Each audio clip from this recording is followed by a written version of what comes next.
Muchísimas gracias, buenos días. El tema de la tecnología hoy está medio complicada, pero bueno, por supuesto, agradecer a quienes nos acompañan de los medios de comunicación y a quienes nos siguen a través de sus redes sociales, tanto en México como en Estados Unidos. Bienvenidas, bienvenidos a la Contramañanera. El presidente López Obrador y Morena se han querido apropiar de todas las maneras posibles de los procesos democráticos de nuestro país. No les gusta la transparencia, tampoco le gusta el piso parejo al presidente. Quiere hacer trampa porque sabe que el pueblo de México ya no cree en sus mentiras. Usaron su mayoría para ambiciones políticas, porque esos votos, esa mayoría que el pueblo de México les dio, no la usan para atender la crisis de inseguridad o la crisis de salud. No, ocupan sus votos para robarse los procesos electorales. Ante esta terrible situación que hoy ataca a nuestro país, fue excelente saber que hay división de poderes y que por encima de los ataques sistemáticos desde el gobierno, la Suprema Corte de Justicia sigue demostrando autonomía e independencia. López Obrador no se cansa de atacar a la Corte y la Corte sigue demostrando que su lealtad es a la Constitución. Es necesario reconocer a los ministros en sus decisiones. En su momento, el ministro Alberto Pérez Dayán otorgó la suspensión de la primera parte del Plan B y el viernes pasado, dando muestras de ser también un ministro valiente, el ministro Javier Lainez, en una resolución impecable en términos jurídicos, otorga la suspensión a la segunda parte del Plan B.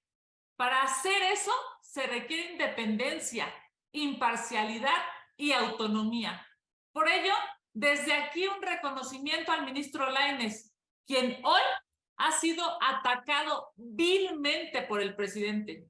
Y lo ataca porque no es un ministro subordinado, al contrario, es un ministro con altura de miras que prioriza la Constitución y al Estado de Derecho, porque aunque al presidente no le guste, la ley es la ley. Tanto es el enojo de López Obrador que de manera ilegal hoy, en una mañanera, yo diría, de las peores que hemos vivido, utilizó todo su poder mediático para llamar al voto en contra de la oposición. Esto es claramente un delito electoral contemplado en la Ley General en materia de delitos electorales. Por ello, presentaré una denuncia ante el INE contra el presidente de la República por violar el principio de imparcialidad y por el uso ilegal de recursos públicos, llamando a votar a favor de su movimiento. Esto claramente se tiene que denunciar. Por cierto, ese movimiento por el que López Obrador quiere que se vote ha generado 3.8 millones de nuevos pobres, más de 145,000 asesinatos y más de 980,000 muertes por COVID.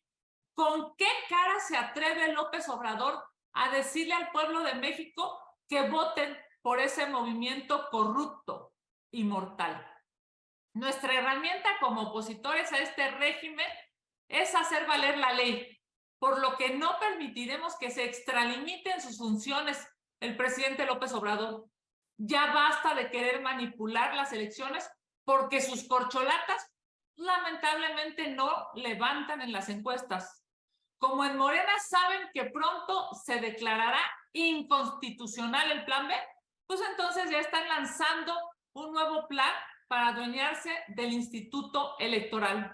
La mayoría de los perfiles que se anunciaron para la integración de las quintetas que serán presentadas ante el Pleno de la Cámara de Diputados para que se elijan como consejeros electorales, pues la mayoría, lamentablemente, están siendo relacionadas con López Obrador y con Morena.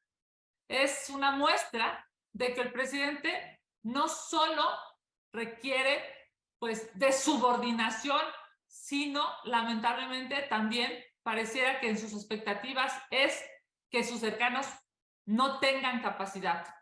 Su frase de 10% de capacidad y 90% de lealtad se materializa con muchos de los nombres que se han hecho públicos por el Comité Técnico de Evaluación. Sabemos que los elegidos por Morena son personas que están ligadas a ese partido político.